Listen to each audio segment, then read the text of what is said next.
Tip number 1. Have the monster be hidden. Amnesia has one monster introduction that's really good. In this scene right here, you get a glimpse of the monster. The reason the devs did this was to tease you and make you start using your imagination. I know that hiding a monster in the dark may be a common thing you see a lot, but it works.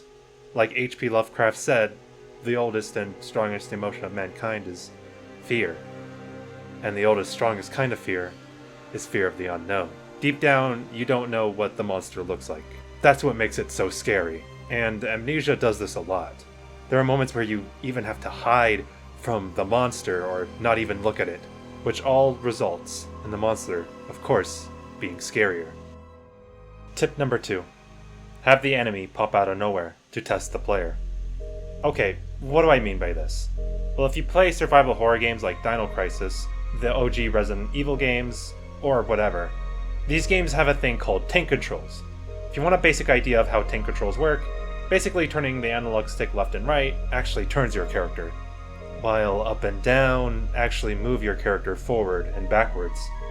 So going up and down is your only way of transportation. It's not like traditional controls where whatever direction you push the analog stick, the player just goes in that direction. And because it's so weird and different to use, a lot of horror games use this as their advantage, since a lot of people are just learning their new control scheme. For example, check out this scene of me playing Dino Crisis. Keep in mind, I'm just now learning the controls, and the game hasn't even taught me how to shoot my gun yet, so you can imagine how scared I am. Alright, let me get out my gun. I don't even know how to shoot it! That's actually a problem! Oh, I'm gonna follow the blood trail. Oh shoot, I don't know how to shoot my gun! Oh god! Oh god! Oh no! No! Get away! No! No! Oh god! I have to butt in here. That is the worst velociraptor ever. How? Yes. Hang on. Oh god. Did he despawn? Heck yeah, let's go! I'm scared though. I was gonna say, what if you just like broke the game? Where is it? God, no! Get up! Ah!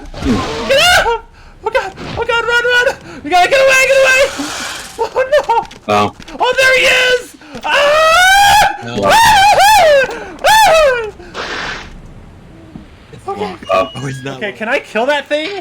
The reason why this is so scary was because I was suddenly thrusted into a scary scenario out of nowhere. You can even see me walking into the monster because tank controls are that clunky and awkward to use, which just added to how scary it was. The fear of unknown can also work with game controls too, so keep in mind you could use that as your advantage. So if you're making a horror game that's with a new control scheme, or maybe you use tank controls in your game, I highly recommend you use this idea. But of course, tips aren't rules, so it's not like you have to do this. Tip number 3. Have the player start to realize what's going on. In FNAF 1, the first night is never usually that bad. Sometimes. However, in FNAF 1, the guy on the phone says some stuff to sort of make the player scared. Okay! So just be aware, the characters do tend to wander a bit.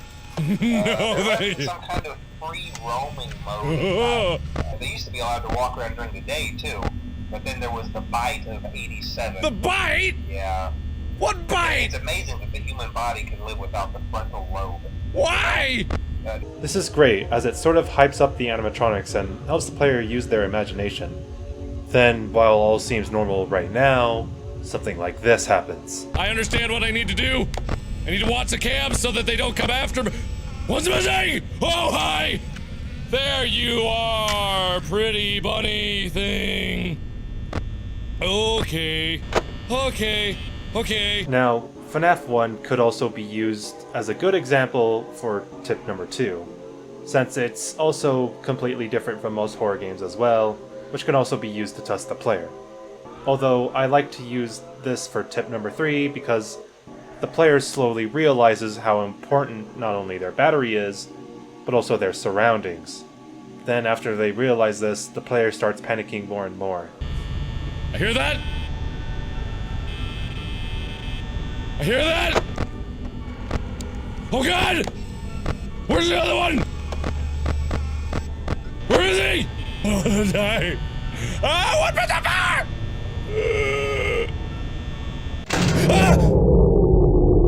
Oh no! If you want another example, perhaps you can make a horror game where the player hears footsteps getting closer to make them realize there's a danger and they have to figure out what they're going to do. Tip number 4. Have the enemy overwhelm the player. Now this tip could also be applied to tip number 2, but instead of testing the player and helping them learn the game, like tip number 2, this tip is going to solely focus on giving the players an experience. In Silent Hill 1, the first enemy you encounter are whatever these are, which scares the player and immediately sends them into a panic, not knowing what to do. Another thing is that you're intended to die here. Yeah, if I'm correct, it's impossible to kill or even outlive this part. It's actually just to progress the story. Most of these tips are about easing the player in with their first enemy encounter, but this one is just about making the player scared and freaked out with their first encounter.